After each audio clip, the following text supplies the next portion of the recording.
We might be a small island, but we've got an epic history. And there's a wealth of untold secrets still to uncover.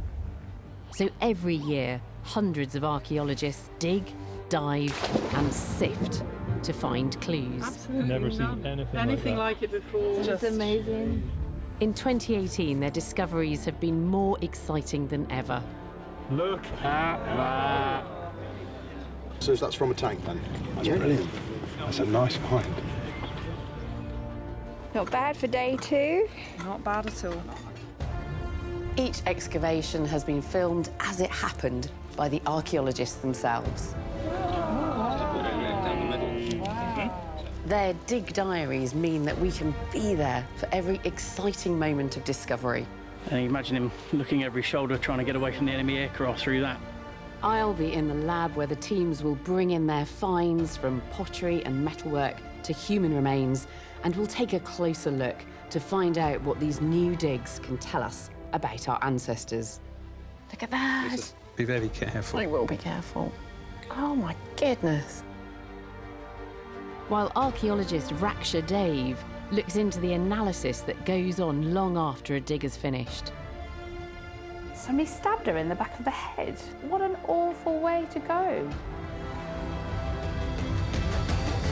Welcome to Digging for Britain.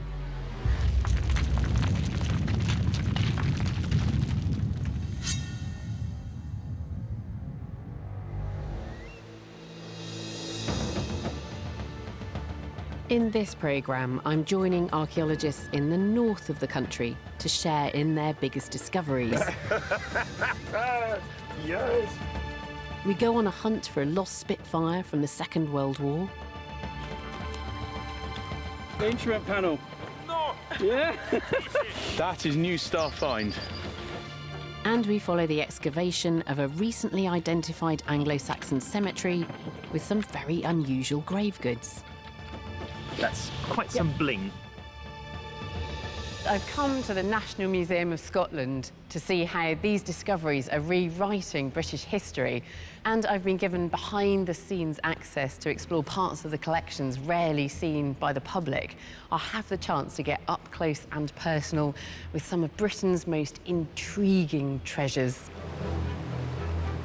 Our first dig takes us to Dumfries and Galloway in southwest Scotland, and the Black Loch of Merton, where a perfectly preserved 2,500-year-old village is emerging from the mud.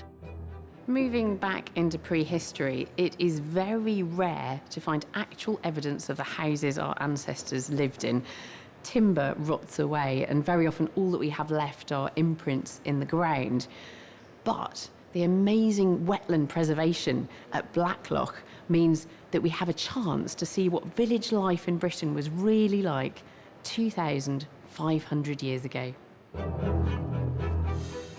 Back in 2016, Digging for Britain got privileged access as a team of archaeologists unearthed a remarkable lost village. From out of the mud, they revealed intriguing sections of wood that had been skillfully crafted into planks, and they were in incredible condition. Wow, that's amazing. So this is the notch that's been cut to fit around the lower framework? Yes! All right. Well done. The finds were so spectacular that we're joining them again as they return to this prehistoric Pompeii for their 5th season. Archaeologists Anne Crone and Graham Cavers have been the site directors from the very beginning. We've got lots of Iron Age sites throughout Scotland, but to have this level of preservation on a site of this date is very rare indeed, and I would say that it's probably a once-in-a-lifetime chance to excavate under these conditions. Using the remains of the roundhouses dug up over the last 4 seasons, the archaeologists have built up a detailed picture of the village, and they discovered that these homes once sat on the peaty edge of a loch that had been drained in the 19th century. It's an extraordinary window into Iron Age life. But so far, they haven't found any personal possessions.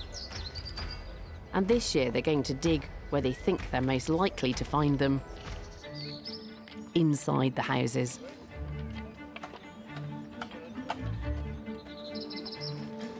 They soon make a remarkable discovery. An intact floor made of woven rushes and withies. This is ancient matting. It looks like chipboard. It's so fresh. It's just layer upon layer of brush, sedges, reeds and things like this, which have just been compacted down. The discovery of the matting gives us an incredible opportunity to glimpse the skills of our ancient ancestors and their efforts to insulate their homes and make them cosy in these inhospitable conditions.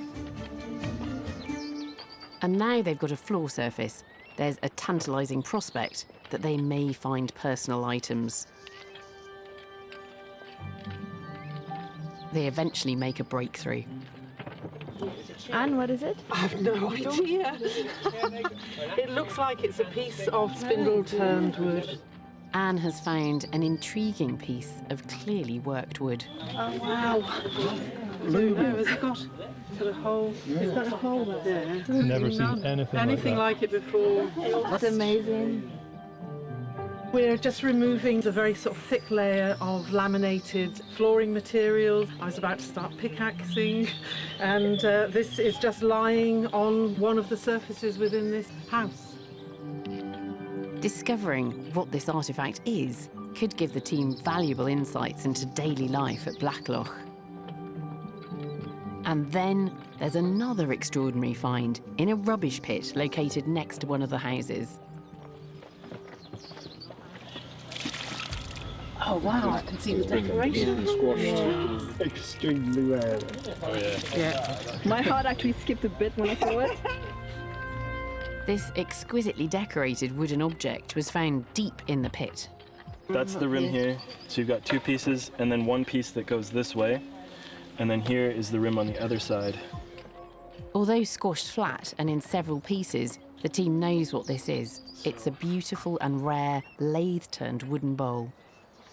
Well, this has to be the star find of the entire 5 years of excavation so far.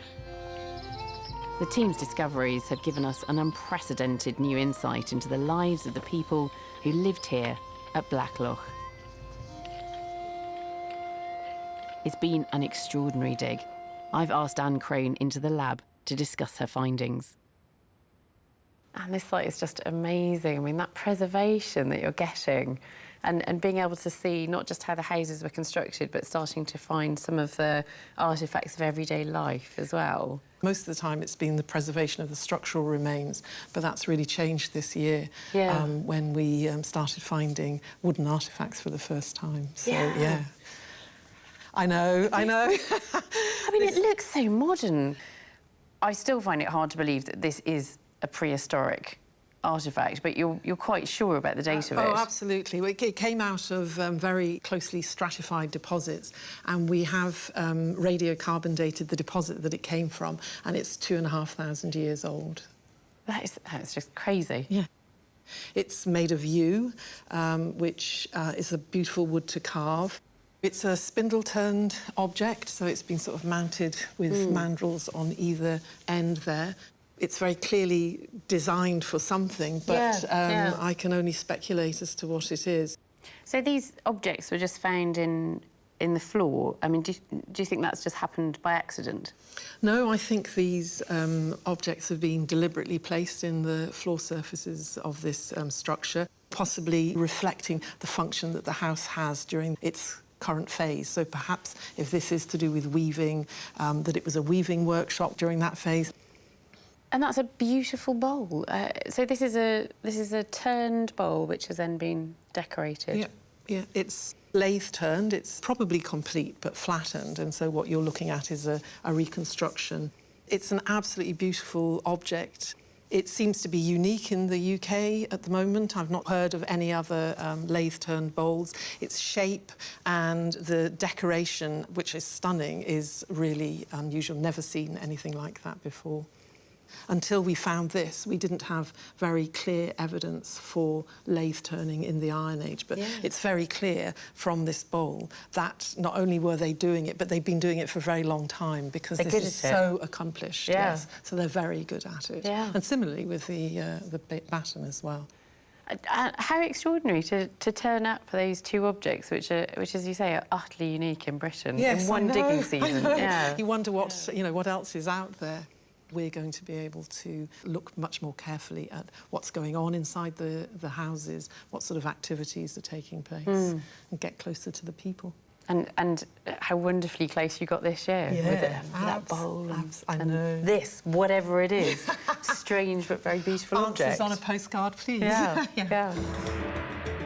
The dig at this very special Iron Age site allows us to see that our prehistoric ancestors were perhaps more technologically advanced than we've previously thought. Our next investigation takes us on the hunt for an RAF Spitfire lost on a World War II reconnaissance assignment. And it sheds light on a forgotten hero. On the 5th of March 1942, Flight Lieutenant Alastair Gunn took off from the RAF base at Wick in northeast Scotland. He was on a highly dangerous top-secret mission ordered by Winston Churchill, and it was a mission that he wouldn't return from alive.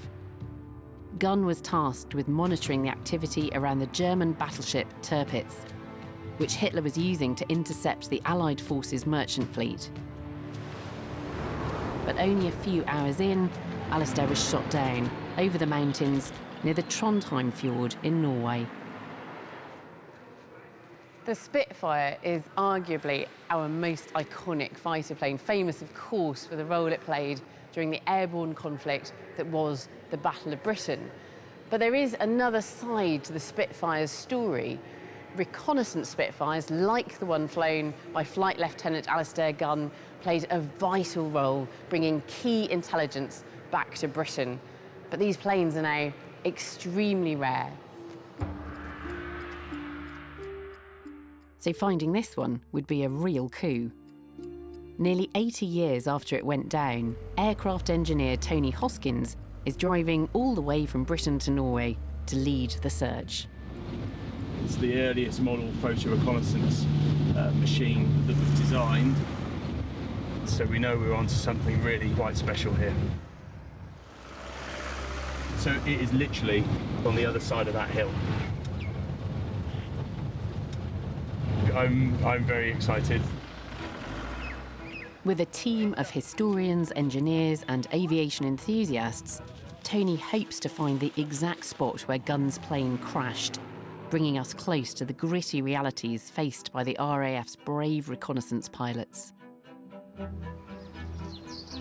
It's a daunting task, and the team have only 3 days to find and recover the plane. Anxious. Definitely anxious.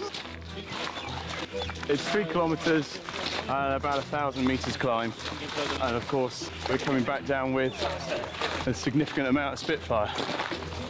Tony knows that Gunn's plane was shot down somewhere over these mountains, and he's narrowed down the location using German accounts and local reports to find the crash site.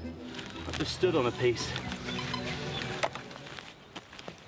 There's more here, there's steel down there, it's just everywhere. Luckily for the team, there's more wreckage than they'd ever hoped for. This is the radiator door, and that's really lovely.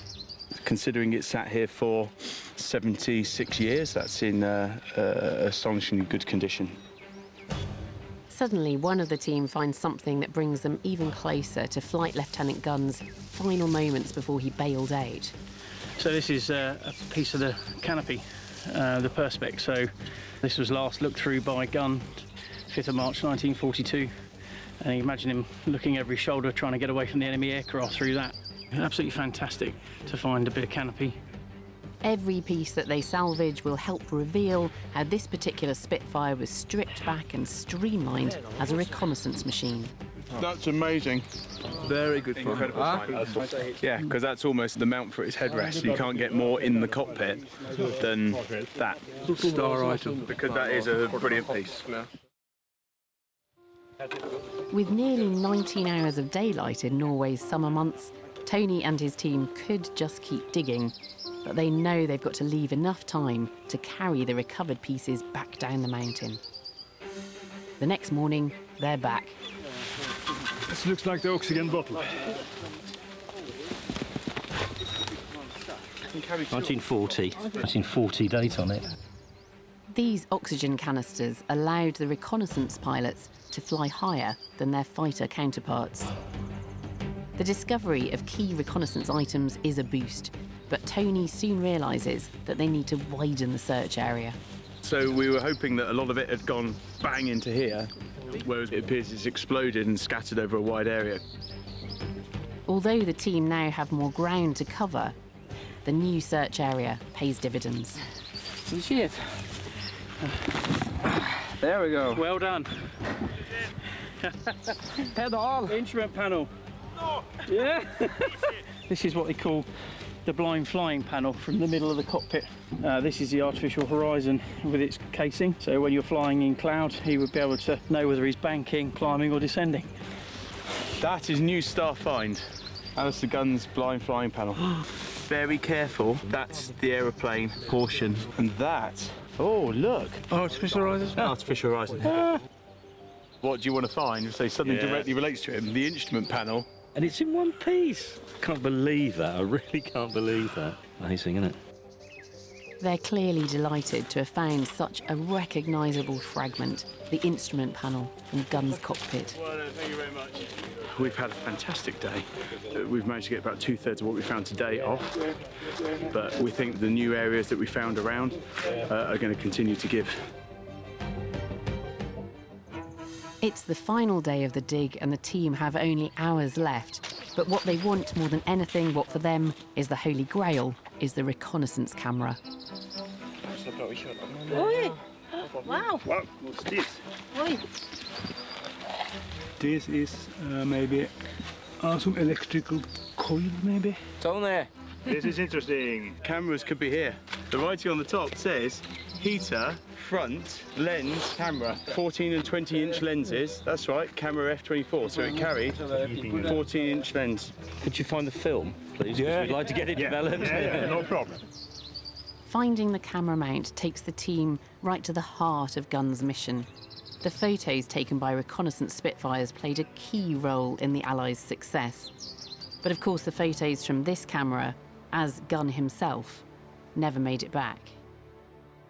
I've invited Tony Hoskins and colleague Mark Hillier into the lab to take a closer look at this strategically important plane and to uncover the story of its brave pilot.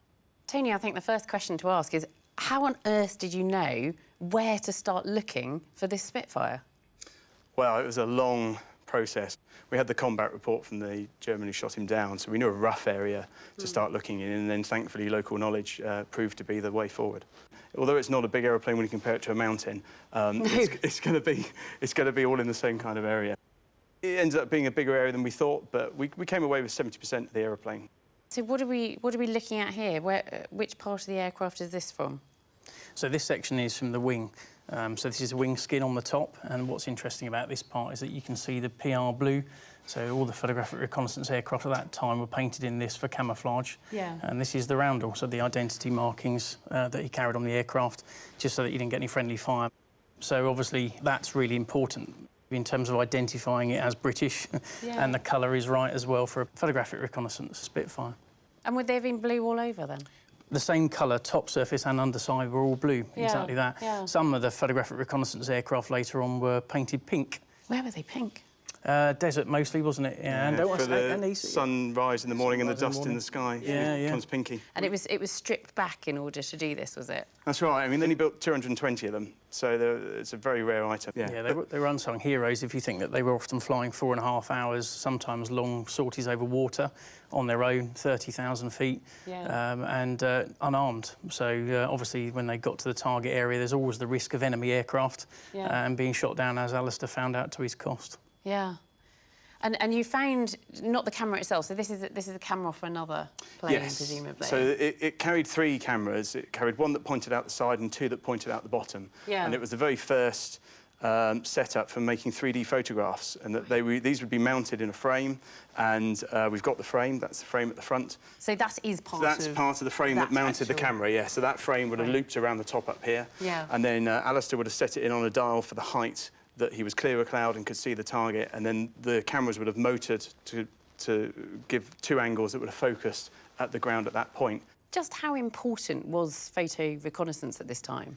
I think people underestimate the importance of it if you think this was the intelligence gathering arm of all the armed forces. And even the RAF today, you know, photographic reconnaissance is really key and massively important. And then you've got this amazing insight into the cockpit that Alastair was sitting in, and this is the housing for his instruments. Really important piece of the cockpit, and also the engine instruments round to the right. But just to think that he was in the cockpit, you know, in 1942, the last person looking at those instruments. This is part of the fuselage, and it's just from the cockpit section, just about where Alastair was sat, and the machine gun round has come through the cockpit, and this is the exit point from the side of the fuselage. It tells quite a grim story of the last few moments of his struggle to get away from the Germans. And then obviously, eventually, he lost that fight and had to bail out of the aircraft. So he bails out, he parachutes, he survives this. What happens to him eventually? He'd spent a night in a hut on the hill on the night of the 5th, and then, despite the help of the locals, he took the decision it was best to hand himself in. Eventually, he was sent to Stag 3, which was the camp made famous in the film The Great Escape. Yeah. And he got involved with the tunnelling committee and dug first one tunnel, which was discovered by the Germans, and then embarked on a second rather famous tunnel, which was the Tunnel Harry. But did he make it out? He did escape in the tunnel, but they got to within 25 kilometres of the port they were going to use to get to Sweden when he was discovered. He was writing letters home to his parents, and sadly his last letter he wrote was on the 19th of March, 44. Of course, he escaped on the night, the 24th, 25th, and the letter arrived at his parents' house on the 15th of May. But sadly, the next day, on the 16th of May, was the telegram from the War Office saying that he'd been executed. That's just horrendous. I mean, he astonishingly brave. They're often forgotten about, so this story is really important. Not just Alastair's, but all of the PRU pilots too. It's fantastic. That's the thing, isn't it? It's not just about going and recovering pieces of metal from the side of a mountain. It's about recovering this story and remembering him. The discovery of this Spitfire by Tony and his team has graphically underlined just how risky these vital reconnaissance missions were. The fragments of Alastair Gunn's plane, recovered from that Norwegian mountainside, are a memorial to just one of World War II's forgotten heroes.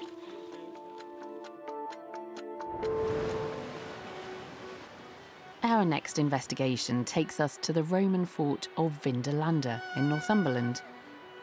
Vindolanda is near Hadrian's Wall, the northernmost frontier of the Roman Empire. For almost 300 years, its numerous forts were key to the stability of military rule in this inhospitable and dangerous no-man's land. Roman sites are invariably rich in finds, but very few in Britain have delivered the sheer range of artefacts that we've found at Vindolanda, from swords to sandals and even handwritten notes from the soldiers themselves. Now, people have been digging at Vindolanda for decades, revealing the rich and layered history of the Romans in Britain. But can this year's dig uncover fresh insights about a particularly turbulent episode during those centuries of Roman rule?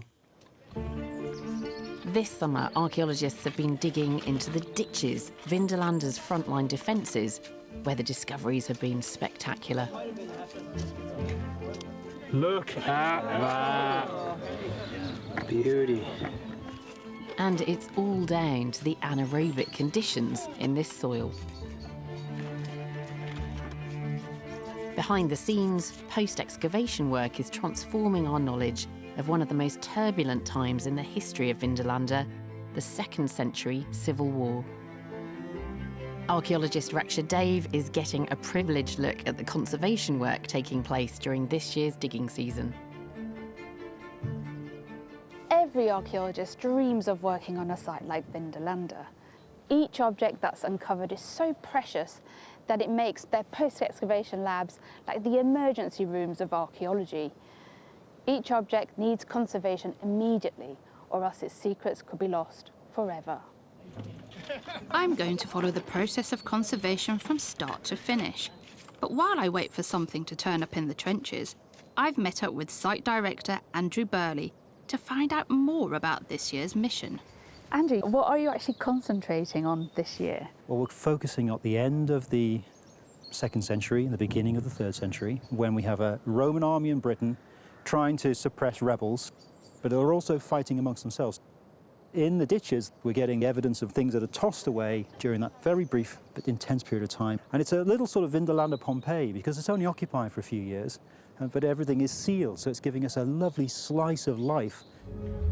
Back in the trenches, the digging team make a discovery in the 2nd century Antonine ditch. So Andrew and I head over to see what they found. Oh, I can actually see it now. So I can see the soul coming this way. bending around. That's it. There it is. Yay! Another Roman shoe at Vindolanda. There was a bit of a shoe the other day, but this is the first complete one. Fantastic feeling. Thrown away by somebody 1900 years ago. Fabulous to find it. Now the shoe is out of the ground, every second counts. So I'm taking it over to Barbara Burley in the Vindolanda Conservation Lab. She's going to show me what happens next.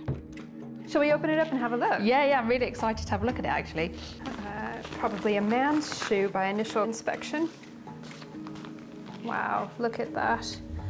And you've even got the heel strengthener just here. Shall we get it washed up and have a look at it? Yeah, I'd love to. Barbara separates the very fragile shoe from its mud cocoon, using a soft brush and water. So you do this process almost immediately? We try to do it as fast as we can because they will continue to degrade until we put them into some sort of chemical bath, especially the organic objects like the leather. Barbara has given me a Charles shoe to clean. I don't normally get a post-excavation opportunity, so I'm looking forward to this. Am I using just cold water or can I use hot as well? We don't want it to be too hot because that could actually kind of shock leather. Right, okay. Here it goes.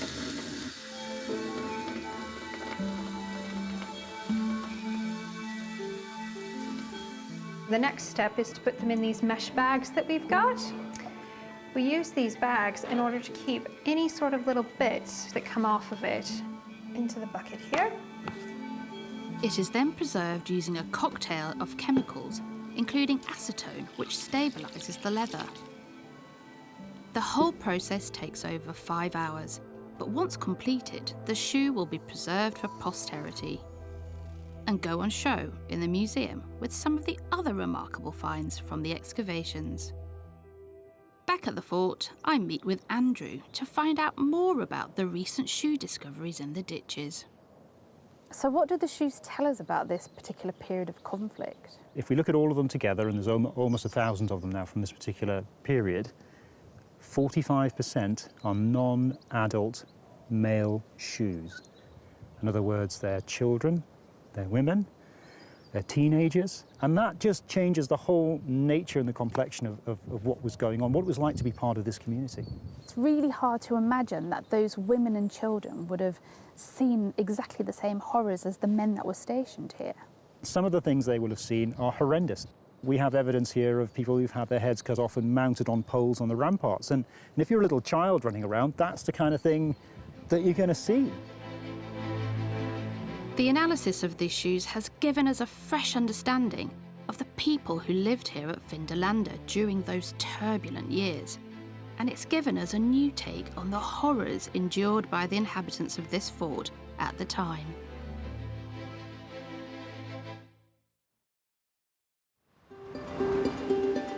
Our next dig takes us to Scremby on the tip of the Lincolnshire Wolds, and a discovery which could fill in some gaps about what we know about Britain after the Romans left, a period sometimes known as the Dark Ages.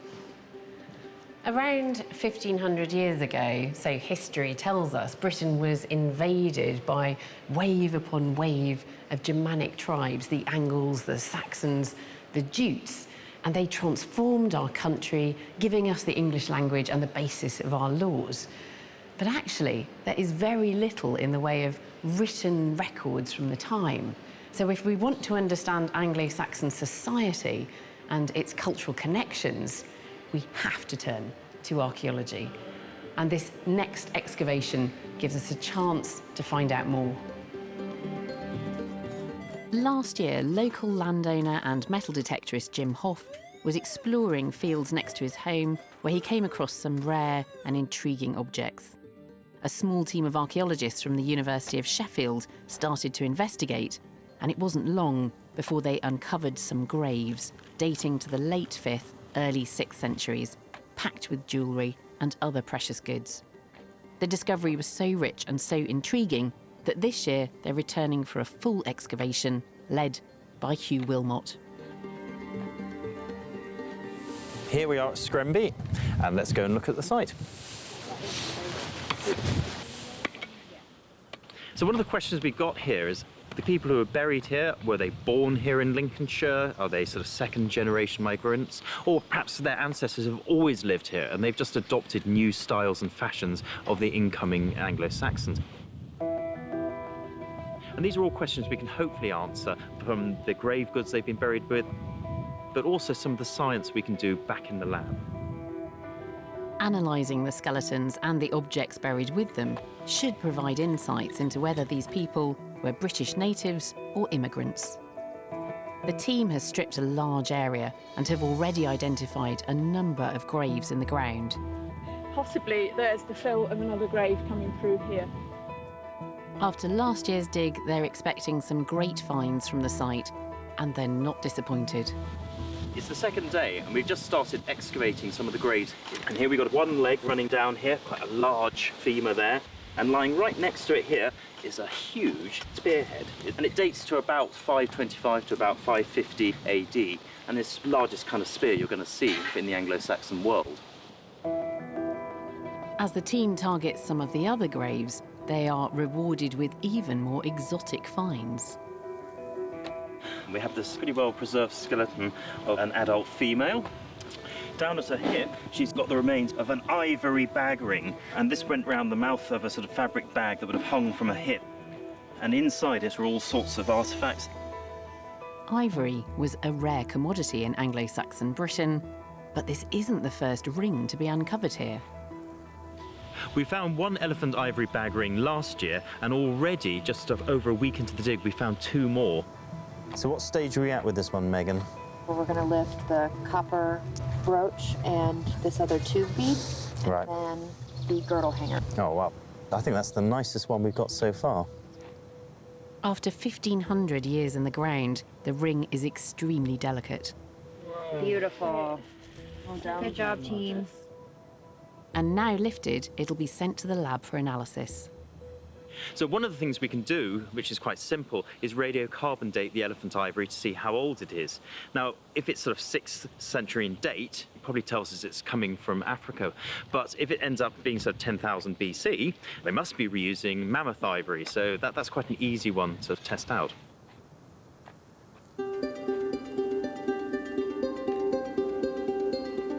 And pieces of exquisite jewellery are turning up in further female graves.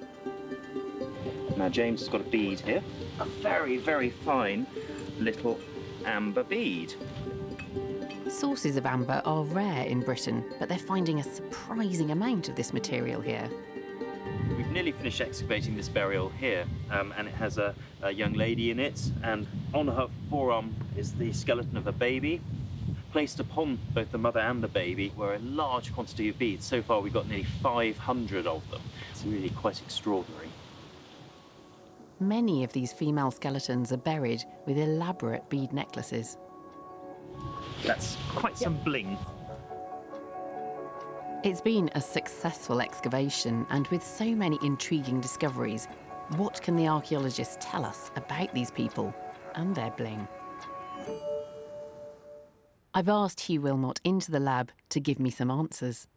Hugh, this is an astonishing site, and it is completely new. Nobody knew it was there. Oh, absolutely. There hasn't been a cemetery in this location recorded before. At first we thought it's just going to be a standard sort of Saxon cemetery, but actually it's turned out to be rather more interesting. And just extraordinary finds. Amazing. You've brought some of them in here together with one of the skeletons. Are these finds that were actually found associated with this skeleton? Yes, these are some, not all the finds that were found with this skeleton, but here are some of the sort of the more diagnostic ones and some of the large ones. They seem to be very richly furnished graves. They're extremely richly furnished. Of the 24 graves we excavated, only one had no artefacts in, which is a very unusual proportion. So she would have been placed in the grave fully clothed then with all her... Oh, yes, absolutely. With all her accessories. What's that? It looks like a little buckle. Well, these are where the finds start getting a bit more special. Yeah. It's a very unusual design that you don't normally find in Lincolnshire. Where do you normally find it, then? Well, not many buckles like this have been found, but where they have been, they've been found in Kent or on the south coast of England. Oh, really? So, yeah, quite some way away. Absolutely. Yeah. Is that one of the amber beads? It is. It's a small bead. They're quite simple, quite plain, but this is just one example of them, of which we had hundreds. I mean, there seem to be extraordinary numbers in each grave, or at least some of the graves were just full of these beads. Absolutely. It's clearly one of their sort of biggest fashion statements, these necklaces, and certainly the most visible thing. And do we know where this amber has come from? Because obviously that's not local. We do. 20 years ago, all these techniques for provenancing the amber, looking at the sort of ivory, you know, we couldn't do that, so you had to speculate. But now we can actually put some hard answers to some of these questions. And this comes from the Baltic, which is perhaps not unsurprising, because we know that the Baltic is a major supplier of amber. And now, what about that ivory? Is that likely to have come along a similar reach, then, from Northern Europe into Northern Asia? Well, that's an interesting question, because in the past, people have speculated that perhaps, because you've got an amber trade coming from the Baltic, that perhaps ivory was coming in the form of mammoth ivory from Siberia, where it's preserved in the permafrost, and perhaps the same trade routes are bringing that ivory. But we've done radiocarbon dating on this ivory, and it's clearly contemporary to the Anglo-Saxon cemetery, so it must be an elephant.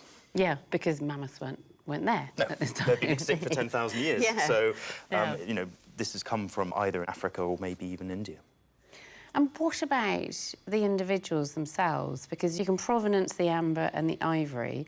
There's a chance of provenancing these individuals. So do you have any results from that yet? We do, and that's what's so exciting. Previously, we've kind of speculated where these people may have come from, whether they're perhaps, you know, locals who have adopted new fashions, or have they actually migrated from, you know, northern Germany, from Denmark. And we've done isotope analysis on this individual, and we came up with quite a surprising result. They're not from Lincolnshire, but they're not from further afield in terms of across the North Sea. This individual grew up on the south coast, Kent, perhaps around as far as Brighton, that kind of a region. Really? Yeah. So I mean, isn't it extraordinary to have that level of biography of somebody? Absolutely. That you know that as a young girl she was living down in the southeast, and then she moved northwards and ended up in Lincolnshire. Yeah. For me, this is where she came from. She's wearing things still, which hark back to her childhood in Kent. Absolutely, absolutely. So there's a memory that lingers. Yeah.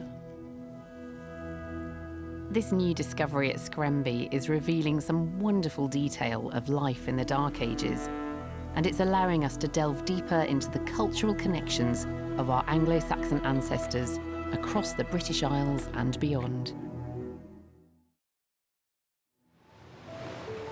Our next dig diary takes us to the furthest reaches of northern Scotland and the remote island of Rousey in Orkney. The islands of Orkney are home to an abundance of well-preserved archaeology, and Rousey is no exception, having been nicknamed the Egypt of the North. But its sites are often troubled by more than their fair share of bad weather, with aggressive tides causing erosion along the coastline. But sometimes with destruction comes discovery. In 2010, winter storms revealed a line of stones on a beach, and archaeologists realised that they could be looking at the first signs of an ancient monument dating right back to Britain's earliest civilization, perhaps even a new jewel in Orkney's crown. This summer, the team is back on site for their 8th season, and they're led by Steve Dockrell and Julie Bond from the University of Bradford. Orkney is peppered with incredible prehistoric sites, and the team already believe that they've found something very special here on Rousey, a Neolithic tomb dating back more than 4,000 years. Photos taken just a few years ago show the circular walls of the monument. The way they built these tombs was to build up concentric walls of stone. So you end up with a kind of a big mound, and over the years you end up with something like a green hill. But these rings have now been reduced to rubble. Much of the monument has already been destroyed by the sea.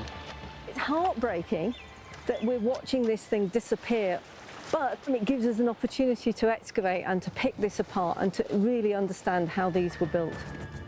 This golden opportunity should provide invaluable clues into the monument's construction and use over time before it is lost to the waves forever. Well, this is the second day of uncovering the chambered tomb. We're a little bit worried as to how much is still left. Although this passage is still here, it looks from the angle as if some of the lower parts might have disappeared. Once they've removed the protecting stones laid over the site, the team are down to the well-built walls of the tomb. The wall goes off down onto the beach, curves around in a huge arc and comes back again. This seems to be the doorway. And as they dig through into the passageway, the archaeologists uncover some tantalising clues as to the tomb's internal construction. My Lord! Wow, look at that! That's huge!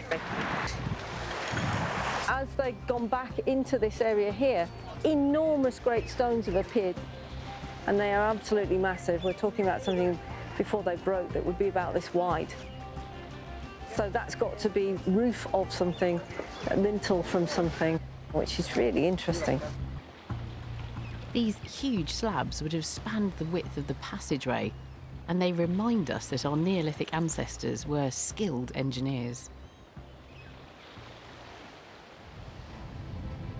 The team wants to locate the central area of the tomb, so this year they've been given an opportunity to move further landward. But it's already thrown them a monumental curveball.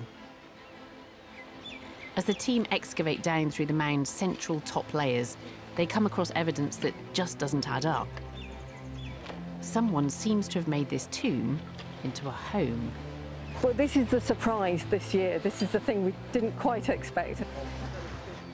It looks like we've got an Iron Age house right in the top of the tomb. You can see there's a series of upright stones going round in an arc, and then there's another wall, quite a big wall, coming round this way as well. This new evidence suggests that the Neolithic tomb, which housed the dead over 4,000 years ago, then became a home to the living 2,000 years later. The new circular feature indicates that this is an Iron Age roundhouse constructed deep into the central parts of the monument. The insertion of this younger building into the original structure is a revelation for the archaeologists, who now believe that this wasn't the only new build in the area. In another trench, just yards from the tomb's entranceway, the tomb have uncovered yet another stone-built structure, and it has a surprising array of features. Look at it. Yes! This is architecturally very characteristic of a Pictish building which is roughly 500 to 900 AD. We've got a staircase that leads down and into the building. We've got a central hearth, but crucially around it as well, we've got really black layers filled with charcoal and other material, and 2 anvil stones set next to the hearth. Remarkably, what the archaeologists have discovered is a Scottish Iron Age or Pictish blacksmith's workshop over 1,000 years old. And as they dig the final layers, they uncover evidence of early and extremely rare industrial activity, including copper working. We would expect all settlement sites to have evidence of blacksmithing, but to find a building that is a dedicated coppersmith's workshop is exceptional. We would normally only expect to find such a site in very, very high status sites and in larger urban settlements. As the team records the final sections of the smithy, they get one more surprise. There are greasy finger stains on one of the anvil stones, an incredible link straight back to the blacksmith who worked in this building over 1,000 years ago.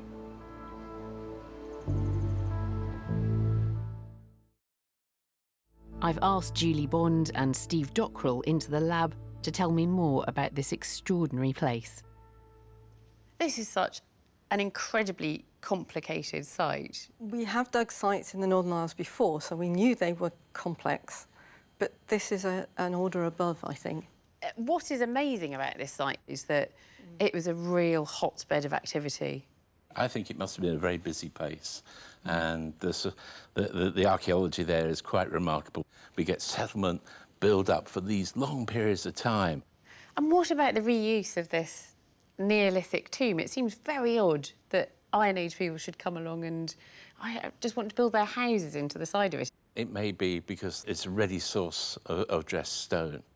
It may also be something to do with identity and ownership of that part of the landscape.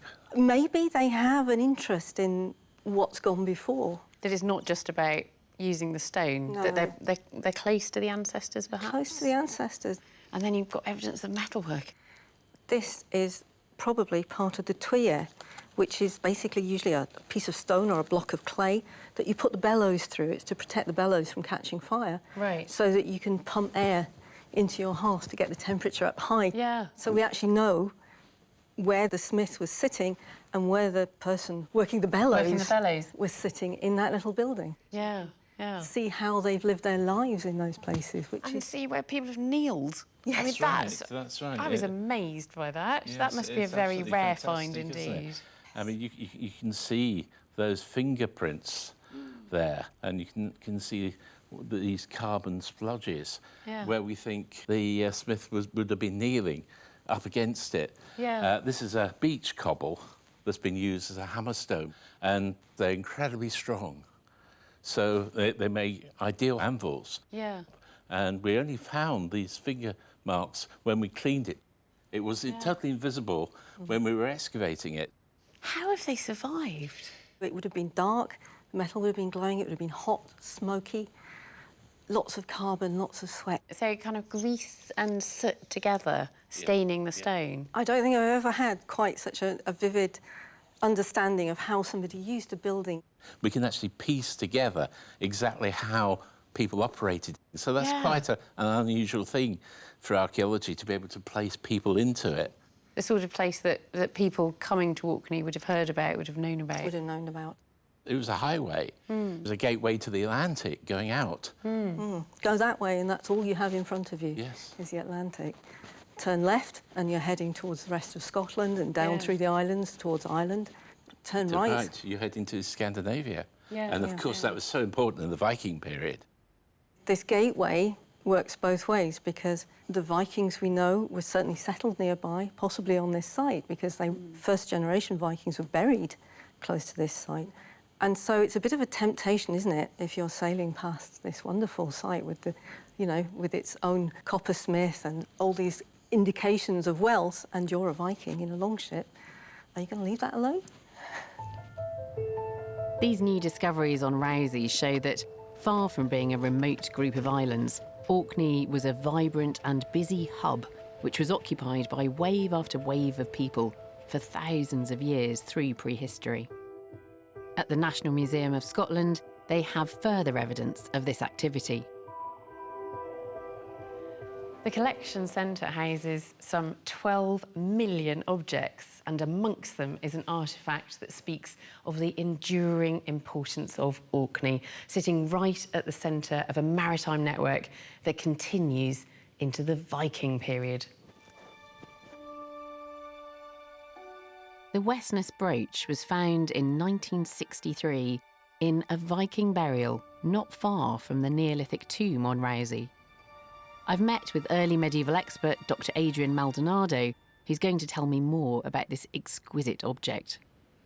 So, Adrian, these objects all come from the same grave, and usually I'd be fascinated in these beautiful brooches, but they're slightly eclipsed by this amazing object. Not only is this the best example of a brooch pin of its kind, the entire grave is the richest female Viking burial in Scotland.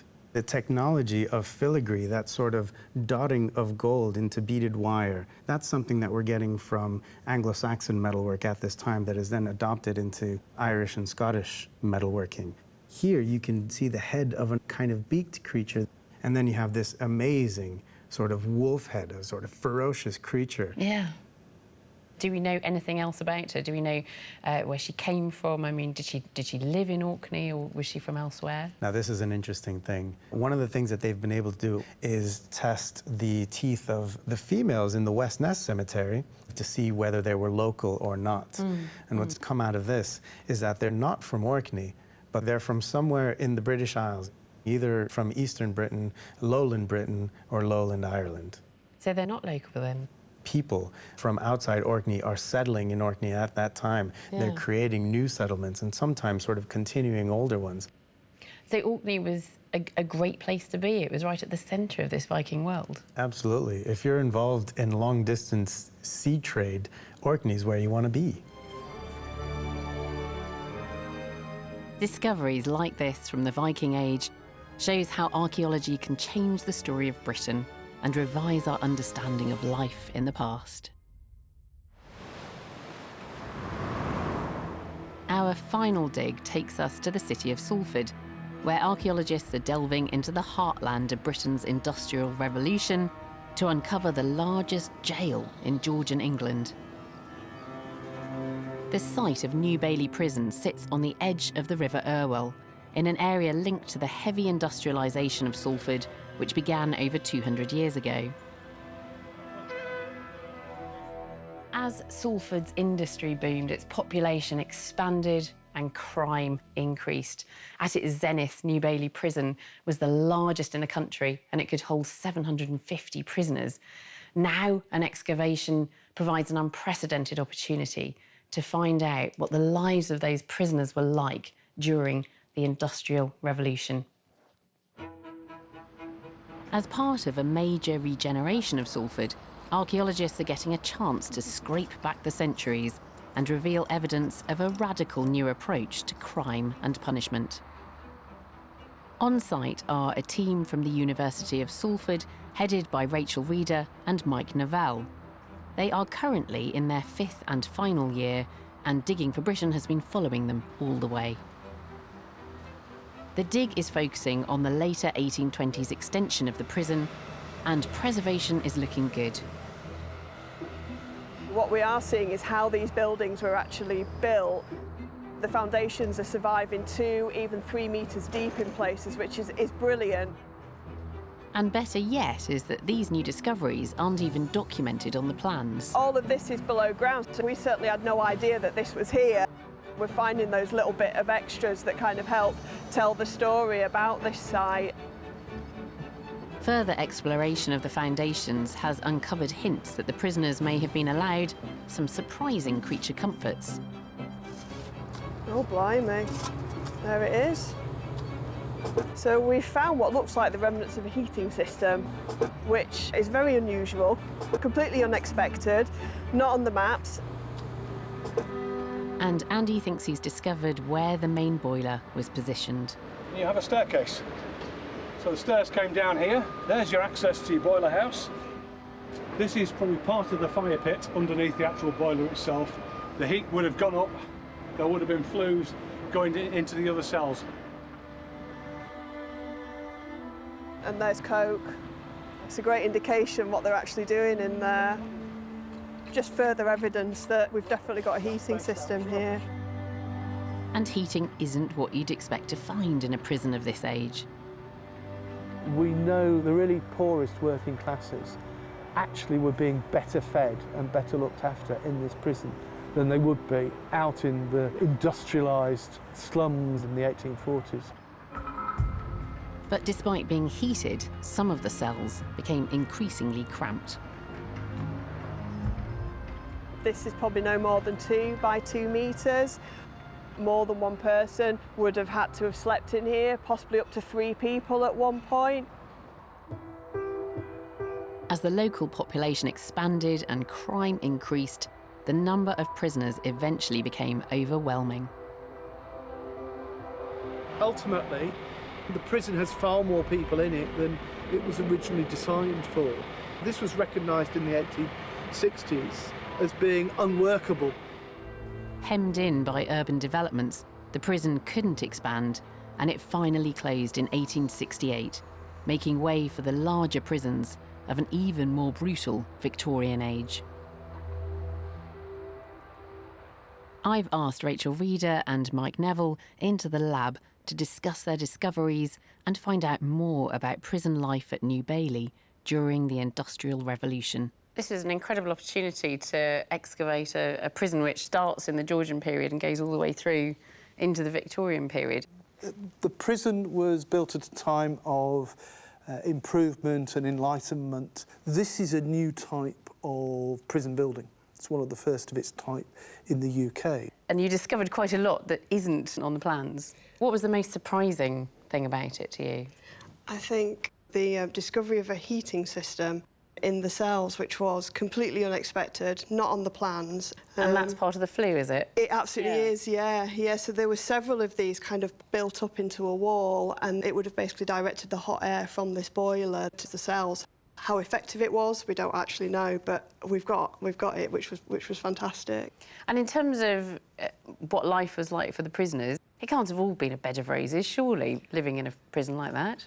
It's not designed to be a bed of roses. No, absolutely not. I mean, we know from the records that some of those that were sentenced to hard labour had to work on the treadmill, and we know that they were climbing around 20,000 feet a day. That's 2/3 the height of Everest. And now, initially, it was actually connected to a mill that kind of ground up wood for dye, which was kind of then passed out and sold to the local mills. But then it was disconnected eventually, so we know that they were climbing on that for absolutely no purpose whatsoever. And what about the population in the prison? Who would have been there? What kind of cross-section of society? We would have had men, women, we would have even had children in here. I think the records show that the youngest children we would have had would have been about 9, 10 years old. Well, you have to remember that these are minor offenders. They're not mass murderers, they're not people who've committed a serious crime. It's petty theft, it's brawling in the streets, it's vagrancy.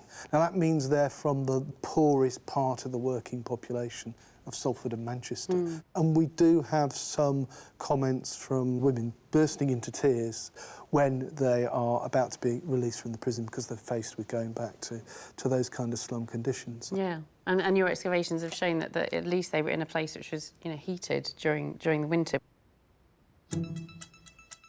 This fascinating excavation has allowed us to go beyond the written record, uncovering a revolutionary and more human approach to the criminal system in the 18th century that's often hidden from view.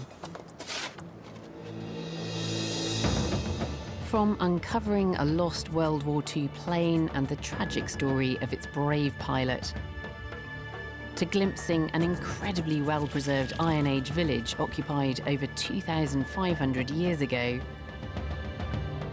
we've been able to reach back through the centuries and touch the lives of our ancestors.